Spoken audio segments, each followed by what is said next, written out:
Muchas gracias por la invitación. He aprendido mucho esta mañana y agradezco por todos los conferenciantes, a usted, señora, y a los demás. Pues gracias por acoger mi pequeño extranjero en esta conferencia. Voy a un poco seguir la misma ruta que los que hablaron eruditamente antes de esta pequeña charlita. Y la ruta es como ir de arte a filosofía y de filosofía a algunas intuiciones teológicas. Si me permiten, empezaré con una cita de San Agustín para escuchar algo sensato esta tarde de mí.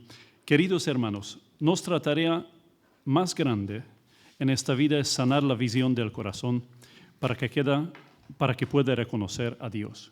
Un modo de sanar la visión es, desde luego, mirar a arte, ¿no? Que más nos ayuda a hacer esta tarea.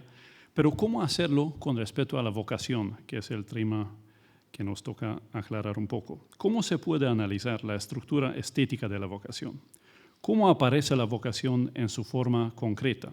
Es decir, ¿en qué consiste lo específico de la expresión corporal, lingüística, cultural de la persona llamada?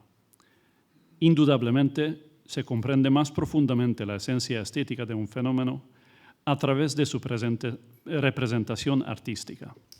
La historia de arte, como conoce la profesora, conoce muchas obras extraordinarias cuyo tema es la vocación.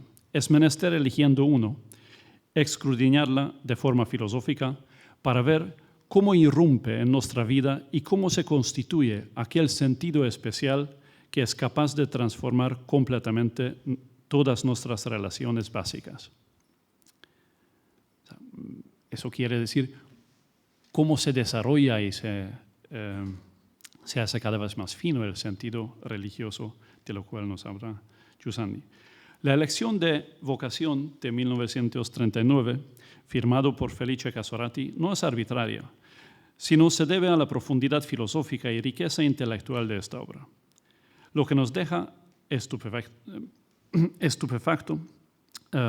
es la verdad de la desnudez de la figura femenina que tanto nos ayuda a sentirnos herramientas y sin velos a la hora de enfrentarnos con la pregunta de la vocación.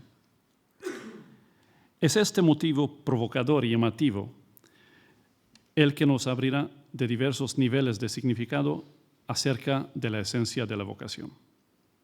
Esta pequeña charlita introductoria queda lejos de iluminar el fenómeno de la vocación como lo abordarían las obras de arte, pues el filósofo no puede más que dejarse instruir con la humildad de un discípulo por la representación artística que con singular concisión ofrece las verdades expuestas hasta para los sentidos.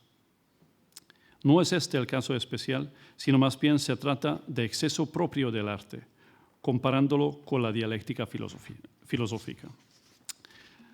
Si me permiten, voy a saltar algunas hojas sobre si se puede hacer esto filosóficamente y en qué sentido hay que acercarse a una obra que dice vocación y que debería describir un proceso, como la profesora antes de mí muy bien quiere hacer una película, mejor que pintar un cuadro sobre el proceso de descubrir y vivir la vocación como transformación de toda la vida, pues surge la pregunta si en sí un cuadro puede representar algo de esto, ¿no?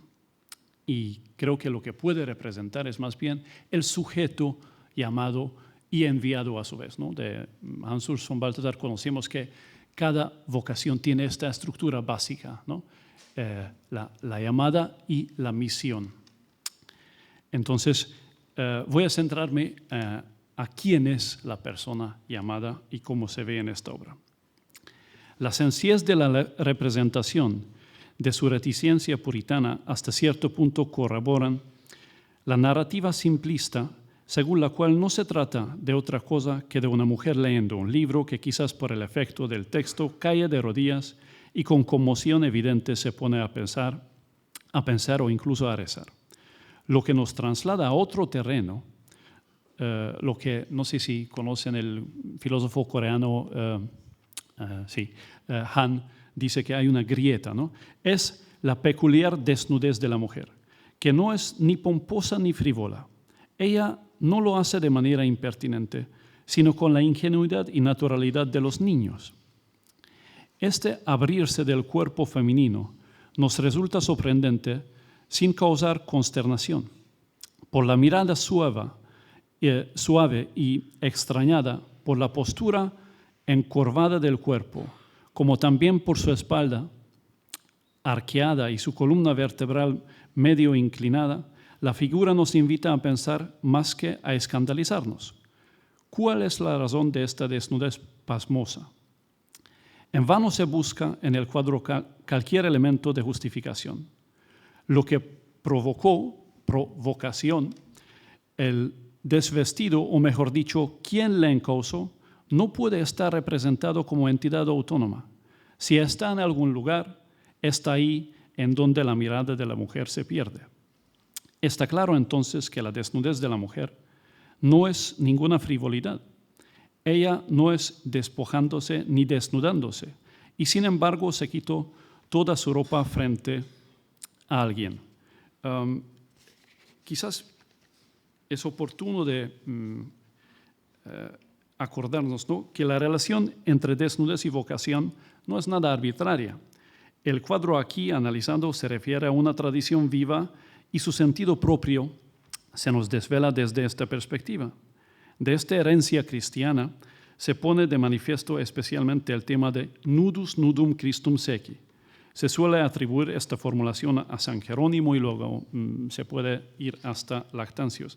Lo que se trata es que quien se ha tocado la vocación, pues se desprende de todas las herramientas, primeramente de interpretarla, ¿no?